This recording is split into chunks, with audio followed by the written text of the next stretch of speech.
It's interesting you brought up that if you scroll down that page, and a lot of these guys that I've interviewed are like world champions or have been doing it for a very long time. Yes, there's a component of amazing genetics. That's why they've become world champions within, say, the WNBF or within the PNBA. These guys weigh, a lot of them, between 160 and some of them even less, 150. Heck, even some of them at 5'9" are like 160. Like Nunez competes at like 160, right? So, but the point is they're stage ready. They're extremely lean. It's not even something that's sustainable. And if you truly understand this bodybuilding world, and especially at the competitive level, you see the IFBB guys have like 50, 60 pounds more than a lot of these natural guys. And to what you mentioned with the world classing, I don't think you would know that, Geoffrey, unless you competed, which you were close. You might have been stage ready, but you just didn't want to do it. Is that correct? Yeah, I wasn't as interested. It's tough to say if I would be competitive on a stage. And so I never want to like claim to be able to do something I haven't done. So I sort of downplay what I might be capable of. If someone's an actual competitor listening to this, the last thing they want to hear is some guys who's never competed being like, yeah, man, I'd crush it. Because I think often like you can look good on social media and then you get on stage and it's different. You're exposed, you're out there. And so, I have some strong points to my physique. Like I think I have world-class arms, close to it. But then, the lats need a lot of work, chest. I have imbalances, which are probably pretty visible. My left arm is like half an inch smaller than my right. Yeah, you said that.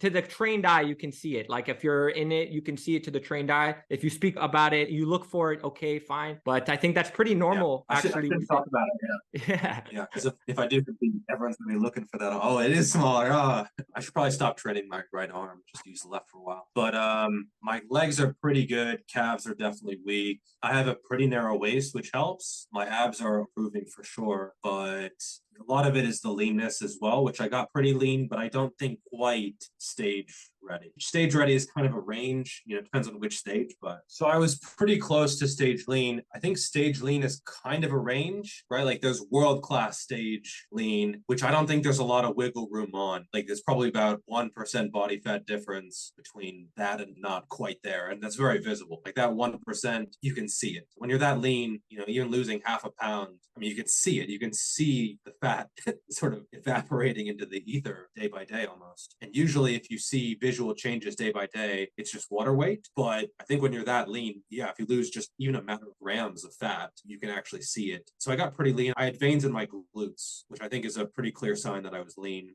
Striations in my glutes, a little bit on the lower glute that wasn't quite there. When you're fully dialed in, just the skin is tight all around that area. I didn't quite get there. I was probably, hard to say, a couple weeks out. I don't know. It's hard to say for sure. But, I had the death face like 5 weeks out. I have a picture on my page and it is some pretty aggressive downlighting, but just like the most hollow cheeks ever. That was 5 weeks out, just completely striated pretty much everywhere. I think I dieted too hard the last 2 weeks because I started just looking not quite like a distance runner like I used to be, but definitely like flat and skinny and almost like watery at times. So I think I pushed a little bit too hard the last 2 weeks. What was the goal? So I think I got pretty close, but just to experience it. And it sounds silly. No, not at all. Not at all. I dieted before and I gotten fairly lean, but not quite as lean as like the guys on stage. And so I said, okay, well, I'm going to take 6 months and I'm going to get as lean as I can. And I estimated that I would probably be like 85 to 86 kilos. So like 85 kilos is what, 187 or something. So I think my lowest morning weigh-in was 80. I could actually check. 86.8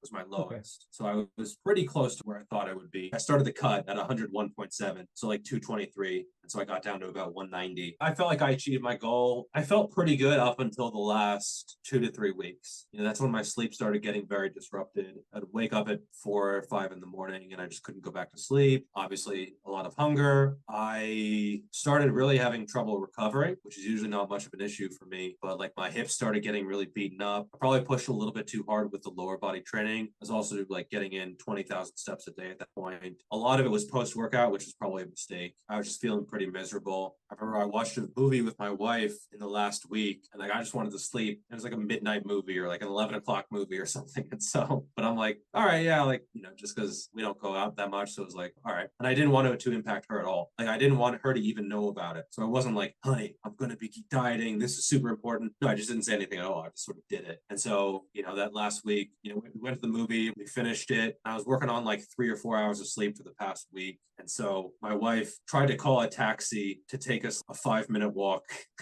I was just so zombified, just like so out of it. It was a struggle to walk 5 minutes home. So at that point, I was just done dieting and I was just over it. And I think without a show, without like a specific day, it's hard to push that last little bit.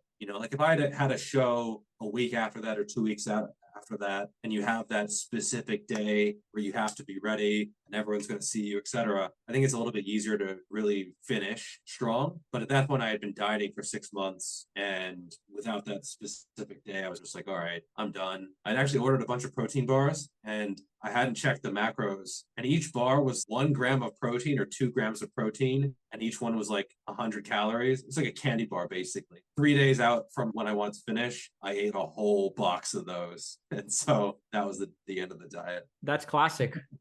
You're not the first to speak on that, especially first time dieting, right? First time getting that lean. And I've rebounded since then. I mean, I'm back up to 220. I plan to do this eat into a show kind of thing where you're slowly gaining weight and you're perma peaking, I think it's called. And I think it's very popular nowadays. But again, without any shows or anything specific, I kind of just ate my way back up to about 97 kilos. 215-ish. I think that's where my body is just a lot happier, probably 15-16% or so. I don't know what percentage I was at the end, maybe 8 or 9-ish, but I'm not sort of naturally lean, I guess you could say. Like there are some people who are genuinely okay at 10-11% body fat. That's their default setting. That's their factory setting.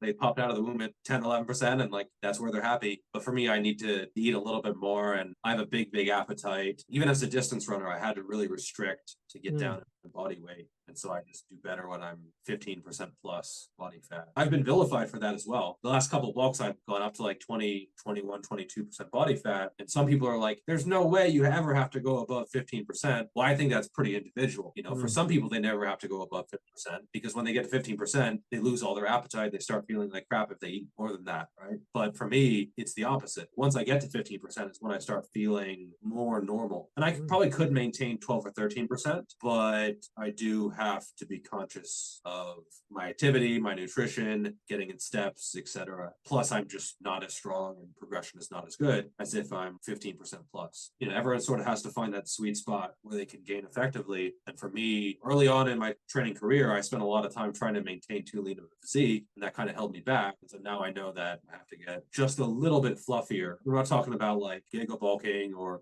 gallon of milk a day or anything like that. An extra 5 or 10 pounds above where some other people need to be in order to make that progress. And, I'm okay with that. It's not as good for social media, that's for sure. It's better for long-term progress. And that's what I care about more than like popping off on the homepage of Instagram or something like that. You were talking about the fact that you were a distance runner and then your work capacity. That could explain why you can handle 6 days per week, really high effort, high level intensity type training, which they like to pick on that. I find that's interesting. Like, this old saying, you can train hard or you can train long, but you can't do both. And you're smiling because yeah, but